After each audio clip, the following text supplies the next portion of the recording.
বিয়ে করো না এখনো, রাইট? আমি unmarried. Unmarried. Congratulations. You are thank you still so you are much. still alive and you are still happy. Because না হলে মেয়েদের যে গল্পগুলো আমার এখানে আসে, ওদের ম্যাক্সিমাম গল্পই খুবই ব্রুটালি ওরা লাইক টর্চার্ড হয়, ডিভোর্সের আগে অনেক টর্চার হয়, ডিভোর্সের পরেও টর্চার্ড হয়, অ্যান্ড সেগুলো শুনে আমার তো খুবই রাগে গা জ্বলতে থাকে, মনে হয় যে ছেলেরা তো বাজে কেন।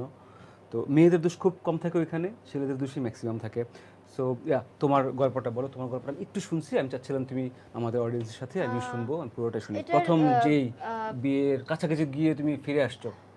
এটার প্রথম জার্নিটা আমি আসলে বিয়ের কাছাকাছি যাইনি, আমাকে ম্যানিপুলেট করা ওকে, হয়েছিল, প্রথম থেকে কনভিন্স বলো। করা হ্যাঁ, হয়েছিল। ওটা তুমি বলছো, বাট ওটা আই আমরা সবাই আমি শুনবো। তখন এখানে নিকেতনে আমার অফিস ওকে। ছিল, আমি একটা এনজিওতে কাজ করতাম, সেক্সুয়াল রিপ্রোডাক্টিভ হেলথ নিয়ে কাজ করতাম এবং হচ্ছে ভায়োলেন্স এগেইনস্ট উইমেন নিয়ে কাজ করতাম, এবং আমরা নিজেরা নারীরা, আমি নিজেই চিন্তা করো তুমি, আমি নিজেই ভায়োলেন্সের শিকার হয়েছি, রাইট?